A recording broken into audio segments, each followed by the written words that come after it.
I had discussed this in a recent recording, and I don't know where it's at, but I'll find it and I'll put these parts together. But when it comes to people that got their fortunes read, or they made contact and got a message from the past, or message from a past loved one, or something like that, a lot of times it's a misinterpreted message, but a lot of times it's not. By what I'm saying, misinterpreted message is, sometimes if someone's projecting energy too hard, it can also confuse the medium. It can mess up the signal. It's all kinds of factors. Those things, what a person is thinking or looking for, can be out there and can be confused. Sometimes, if people are like, if the person can be completely open and the other person can be completely open, and say it comes through and it's old Aunt Mabel, maybe it is old Aunt Mabel, because that just means that the frequency that was the spirit of Aunt Mabel basically was confused. Not saying that it was wrong, just confused. To the point where all it thought it was a human being named Aunt Mabel. So the spirit just sort of hung out in the spirit realm, not wanting to go back because it had that thing missing, that it needed to let something know that Aunt Mabel was still there and had something that she needed to say.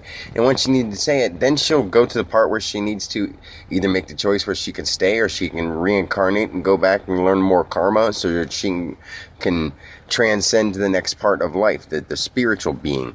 And once you get past the human being part and you know what happens after you die, you can probably come back. I mean, you can come back over and over, but why would you want to? Now, if you can go past the astral, there's something more. Not many people have gotten past certain levels because they thought they were only that. Like, there's more than the astral. So, like, for me to feel like, I'm a spirit inside a body is awesome. So what happens when I become a spirit? Then I'm something inside a spirit, or something that made a spirit possible. So then it's the next level. So I already know as a human being that I'm looking forward to that level, but I'm looking forward to feeling the level of a spirit again. You know what I mean? And really being there presently. When that is my present time, when Dan Alexander dies, and that is my present time, and I'm a spiritual being again, a being of light, I'm going to enjoy it so much because I already know it's here, and it's already me right now, just with the flesh coat. I'm not just the same guy that I was even, September 27th, the day before that. I'm not the same guy. I'm not the same guy at all anymore, at all. One little bit. There's no turning around. I mean, I've had the ups and downs, like really big struggles, scary spots, thinking I'm dying, thinking I'm gonna get killed by the government, making pacts and treaties with God so that nobody comes after me, or no demonic things happen, or cults, just weird stuff that I believed so heavy that I was getting so scared. So I had to sort of just dumb it down and be like, okay, this is too much. Like, I believe anything crazy can happen, so what I have to do is get anything crazy out of my mind. So therefore, anything that leads me on into a crazy tangent, I have to just let it go. So it's like, I'm very peaceful. Now I see why people that get touched by those things don't want to get certain things introduced into their mind, don't really want to watch horror movies, don't really want to whatever. And there's certain times where I feel comfortable enough where I can feel those things get in my mind, and I almost wanted to trigger that idea again so I can feel it and be in that spot and go to all those places that I've been before.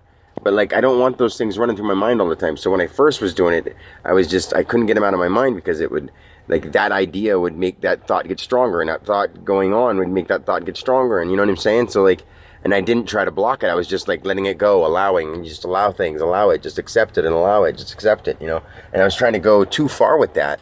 And it got me so scared that I'm like, whoa, now I don't want to allow those thoughts.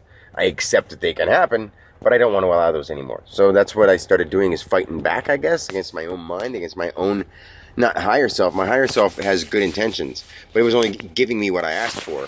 And I had to realize that, really watch what you're saying, and really watch what you're thinking, and how you intend it. You think that you want to, I want to do great things. Well, that's a really, really broad spectrum of things you could do. So you really got to tone it down. I want to affect the world in a positive way. That's another broad spectrum. What do I want to do in a positive way? I want to help them be the best them they can be. That's getting a little more narrow. How do you want to do that? So then I break that down. I'm not going to put my whole thing here. I'll do that somewhere else.